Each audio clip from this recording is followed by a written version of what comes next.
I've reviewed several sensors on this channel, but I've never seen one like this. This is the ThirdReality multifunction smart presence sensor, and on paper it's your standard millimeter wave radar with some extra features bolted on. But in practice, well, it's basically a blank canvas for your home assistant automations. From air quality alerts to do not disturb indicators, the possibilities are endless. But is it reliable enough to be your main sensor? Let's check it out.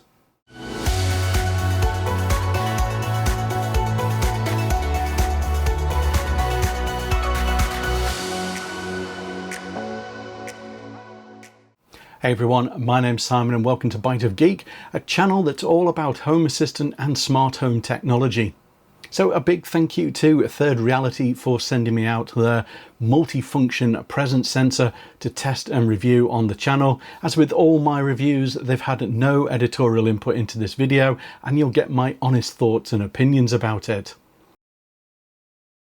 So what we've got here then is the new ThirdReality multifunction smart presence sensor R3, and in the box we've got the sensor, a USB-C cable and a small instruction sheet.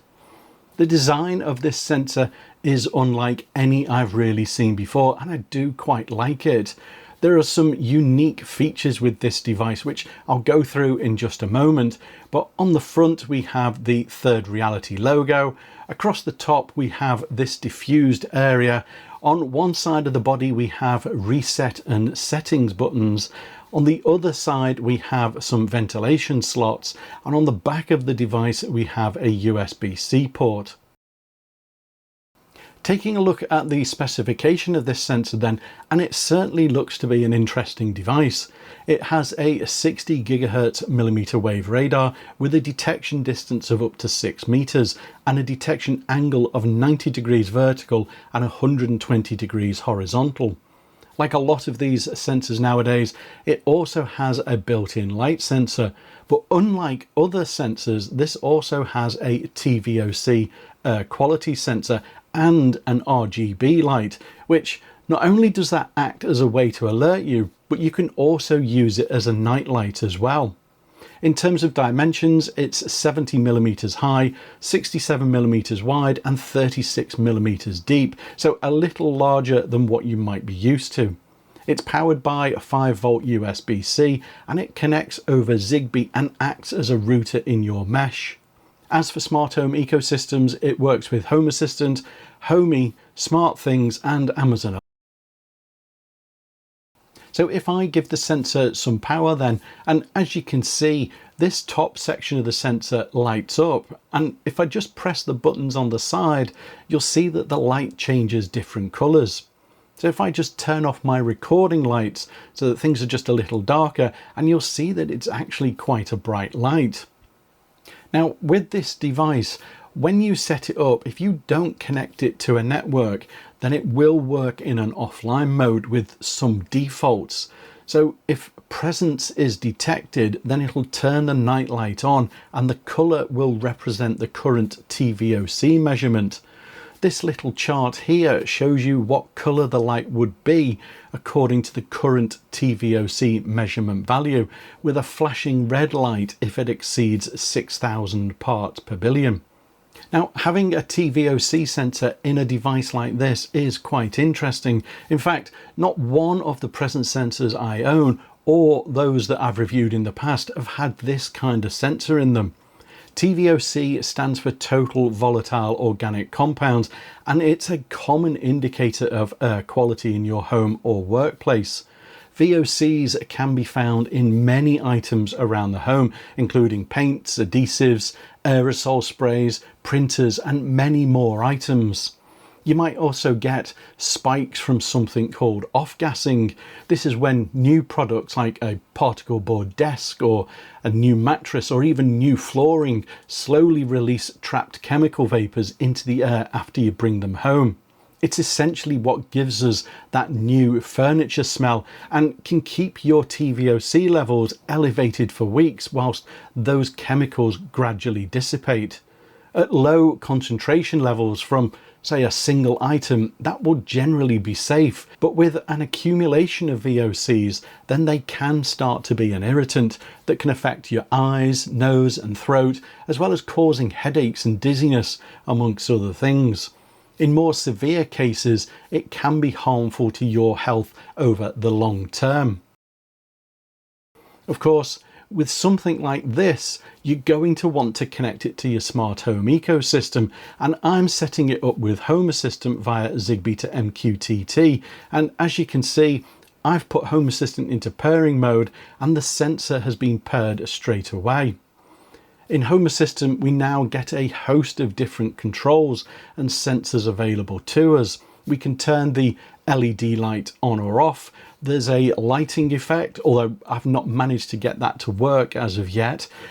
We can adjust the sensitivity levels for motion and presence detection, as well as the hold time for the presence sensor. And we can toggle the TVOC alert on or off, along with a setting for the alert threshold level. Finally, we can calibrate the TVOC sensor as well. We then have the light sensor, the TVOC reading and an occupancy sensor, which is effectively just reported as a single area. Now, I've got the ThirdReality sensor set up in my kitchen diner, replacing one of the presence sensors that I had there already. I've created a couple of automations in Home Assistant so that when presence is detected, then it'll turn the LED light on and turn it off when the room is empty, and it seems to work pretty well. Now, what I will say is that you do need to have a play around with the settings in Home Assistant just to dial this in, and without any kind of app to be able to see the strength of the detection, it does make things a little more complicated than other sensors that I've used previously. I've got some nighttime footage here, and as you can see, if you were using this as a nightlight, then it would certainly be sufficient. And of course, you can have whatever color or warmth you want for the light. As for the TVOC readings, well, as you can see, that has some interesting readings with big spikes early in the morning when we have things like the toaster switched on and cleaners being used in the kitchen area. Now, you might be thinking, well, this is fine. It's a sensor with an LED light that tells you when TVOCs are too high or when someone's been detected. And you'd certainly be right. Whilst I've got some automations to have it act as a nightlight or tell me of high TVOC levels, I've also got another one for when I double press one of my smart buttons and then it lights up blue to indicate I'm on a call. You see, this multifunction sensor can be so much more. This is a sensor that tells you when someone is nearly home, when your CO2 monitor has detected high readings, or when you're busy in a video call and you don't want your household walking in on you. With some very simple automations in Home Assistant, you can use the LED light for whatever you want, and suddenly you've expanded the possibilities of this sensor far beyond the device that came out of the box. But I'm really interested to hear what you'd use it for in your smart home. Let me know your thoughts in the comments down below. This ThirdReality multifunction sensor is certainly an interesting device that's had some genuine thought put into it, enabling you to really use this far beyond it being just a simple presence sensor. Knowing the air quality in your home is never a bad thing, especially if you have anyone in your household with something like asthma or other respiratory conditions. And with a device like this, now you can automatically alert someone who might be in a specific room that they need to ventilate it. Now, I appreciate that ThirdReality have tried to keep things relatively simple here, but I do think that the lack of a mobile app to help you with the settings hurts the experience somewhat. As I mentioned earlier, you've got to dial in the settings to get the presence detection working properly. However, it does work great once you've got it all set right. Adding an LED light to a device like this is a brilliant idea.